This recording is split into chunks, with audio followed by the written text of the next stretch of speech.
When you think of the fiercest rivalry in German football, what colors come to mind? Red versus yellow or blue versus yellow? If you answer blue versus yellow, then you're on the right track. Hey there, I'm Adrian, and welcome to Roots of the Rivalry, the Revierderby, or the Revierderby, or Borussia Dortmund versus Schalke. As always, we'll look at the foundational history of the two teams involved, then try to strip back some of the layers to see what it is exactly that divides these two teams and their respective fan bases. And we got the whole German crew together for this video, including our sponsors, OneFootball, who provide an incredible app to follow all things Dortmund and Schalke, as well as any other team, German or otherwise, from around the world, with their customizable news feeds that deliver breaking news the fastest, highlights, live scores, articles, and more.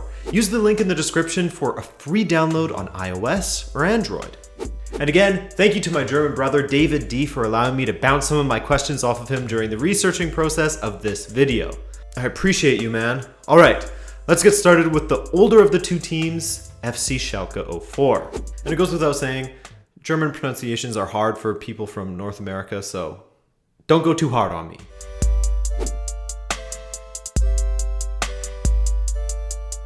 FC Schalke 04 was founded on May 4th, 1904 by a group of high school students in Gelsenkirchen, a city in the North Rhine-Westphalia region. It took them a few years to truly get on their feet and become the entity that we know them as today. In 1904, they went by the name of Westphalia Schalke, but due to regional rules regarding admittance into the local leagues, they were forced into merging with the local athletics club in 1912 in order to secure their entry into the football league. They would separate later in 1915 as Schalke went by the name SV Westphalia Schalke, then would merge once again in 1919, and finally split once again in 1924. It was also in 1924 that Schalke switched to their iconic royal blue and white. Prior to this, they had worn yellow and red. But once the football club had broken away from the other athletics teams, they changed their club colors, henceforth being known as the Royal Blues. Gelsenkirchen didn't have a ton to offer prior to the Industrial Revolution, but following that, it became the center of Germany's thriving coal industry. Prior to the Industrial Revolution in 1840, when the coal mining began in Gelsenkirchen, the city had a population of about 6,000 people. But that exploded to over 130,000 by 1900, with many workers coming to the city to work in oil refinement and, of course, their main export, coal mining. And so, in 1924, when Schalke became an independent club and changed their colors, they also gained the nickname Die Knappen, a relatively antiquated regional term for a miner. Why? Well, at this time, much of Schalke's support base, and even their squad, was made up of coal workers. In fact, the tunnel that leads to the pitch at Schalke's Veltins Arena has been made to resemble that of a mine shaft, paying homage to their roots. Well, the miners could play football quite well, especially one of Schalke's most notable club legends, Ernst Kuzora, who worked as a coal miner prior to being a full-time footballer for Schalke. In fact, speaking of being full-time footballers, in 1930, Schalke were banned for a full year from competition as they paid their players more than was legally allowed at the time for what was still just amateur football. But despite the year off, it was as if they had never left, and according to the Kicker Almanac, they drew a crowd of 70,000 spectators in their first home match upon their return. So, with Kuzora leading the attack, Schalke played a system of football known as Schalker Kreisel, or the Schalke gyroscope or spinning top. Why was it called this? Well, it was a system that would utilize short, quick man-to-man passes with an emphasis on ensuring that the man with the ball always had multiple options to pass to as they moved up the field. Think of it as a sort of precursor to tiki-taka or one-touch football. So, they called it the Schalker Kreisel due to how their quick passing and movement would overwhelm and confuse opponents, leaving them spinning like a top. And they had the entirety of the Gauliga Westfalen spinning like tops for a long time. In the 30s, the German top flight was divided into 16 regional divisions called Gauligen, with Schalke playing in the aforementioned Gauliga Westfalen, and they were dominant. Beyond dominant even, they were nearly unbeatable. In 11 seasons, Schalke never lost a match at home and lost just 6 away matches according to the DSDS, the German Football Statistics Association. On top of this, Schalke had invincible seasons in the 35-36 season, 36-37, 37-38, 38-39, 40-41, and 42-43. As you can imagine, winning records like this brought many trophies to Schalke, but their latest win? Unfortunately for them, they've never won in the Bundesliga era, which started in 1963. Their last German championship victory came back in 1958. It's been a while since Schalke has finished at the top of the table. That's why sometimes you hear things like how nowadays Schalke's fans care more about beating Borussia Dortmund than they do winning league titles. But to be fair, during the 70s and 80s, Dortmund fans probably felt the exact same way, as neither team were in a great state. But speaking of Borussia Dortmund, let's see how they started. Dortmund is a club that was born out of rebellion. In 1909, around 40 members of the Catholic Holy Trinity youth group met at the Zum Wildschutz restaurant in northeastern Dortmund, in the Borsigplatz district. According to the club's official history, their original name was Ballspielverein Borussia 1909, or BVB from here on. BVB's vice president and co-founder Franz Jacobi declared at the meeting, quote, "I have been a member of the Trinity Youth since 1902, and since 1906 we have been playing on the Weißen Weiß. We footballers have been systematically attacked and defamed by our church since 1906. We can no longer put up with this. This club is absolutely necessary." Apparently, Father De Wald from the Catholic Holy Trinity Parish did indeed try to intervene and stop the formation of the club, and his presence alone did cause around 20 of the attendees to leave the meeting, leaving the founding members of the club at around 18. By the way, Borussia is indeed the Latin word for Prussia, but the club itself borrowed the name from the Borussia brewery in Dortmund, as brewing was one of Dortmund's big industries back then. Where Gelsenkirchen had coal mining, Dortmund had steel production and brewing. And so, at the time of their founding, Borussia Dortmund decided to wear blue and white stripes with a red sash and black shorts, but in 1913 they switched to their iconic yellow and black, which is of course synonymous with Dortmund to this day. How did they choose these colors? After 3 Dortmund clubs all dissolved and merged into BVB, those being Rhenania, Deutsche Flagge, and Britannia, it was decided that BVB would from that day forward don the yellow of the Britannia club that now ceased to exist.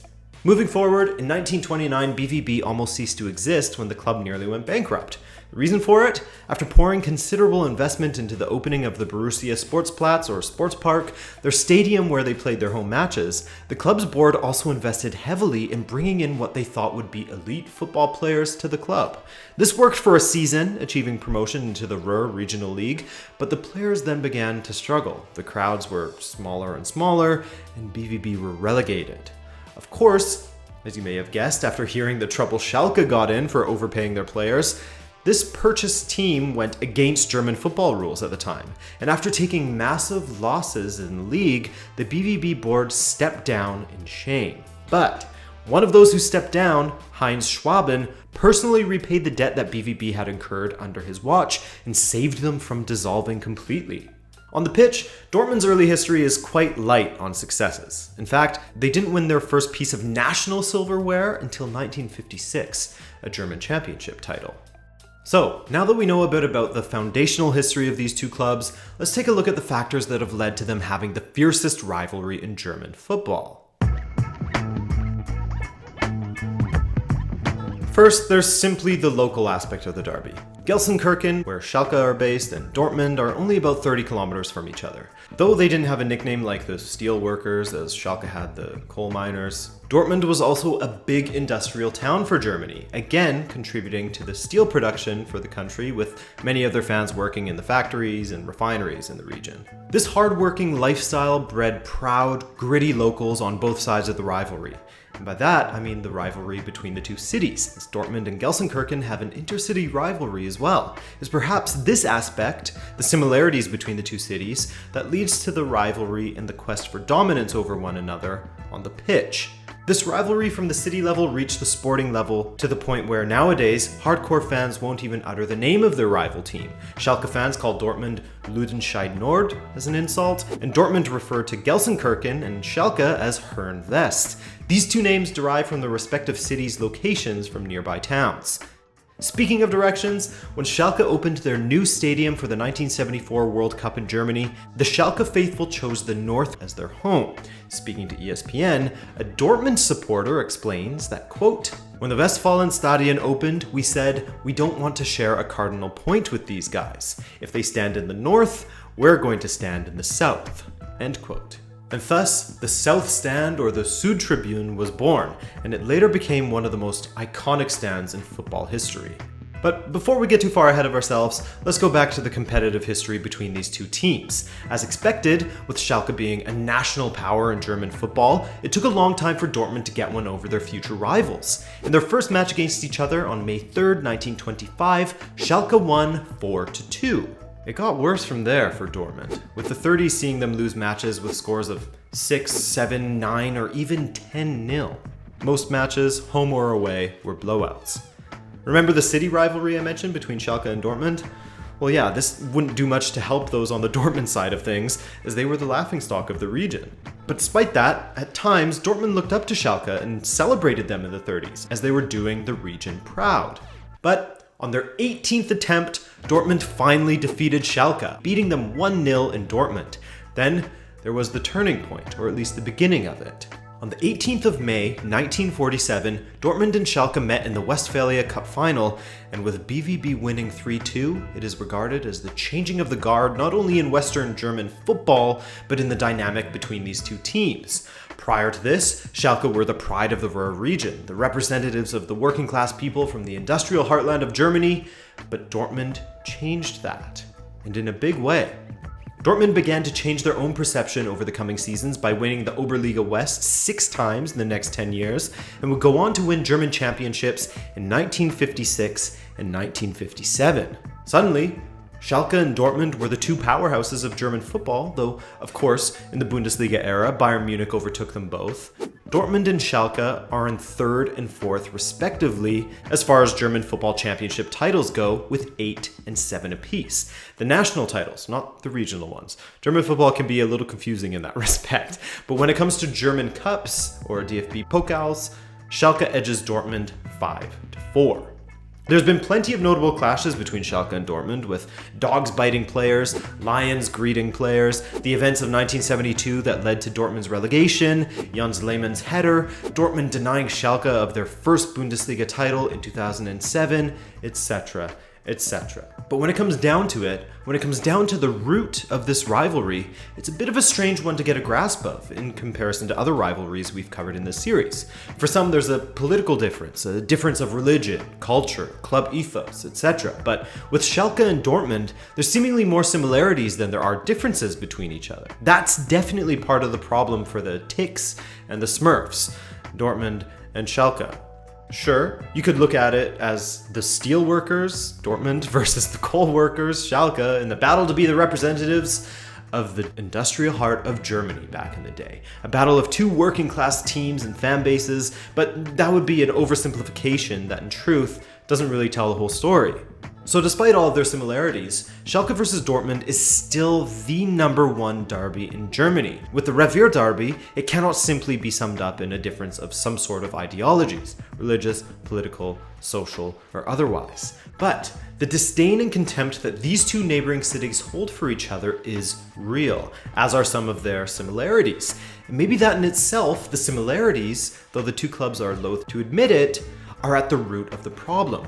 You add this aspect to the passion of the fans from these traditionally working class, gritty cities, and the outcome is the Revierderby. Thanks for watching, guys, and I hope this at least gave you a bit more insight into the rivalry shared between Schalke and Dortmund.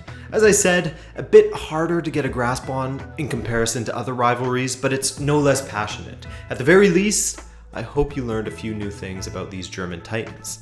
If you enjoyed this video and want more from Rabona TV, then go ahead and hit subscribe. Other than that, I thank you for taking the time to watch and enjoy the derby. Peace.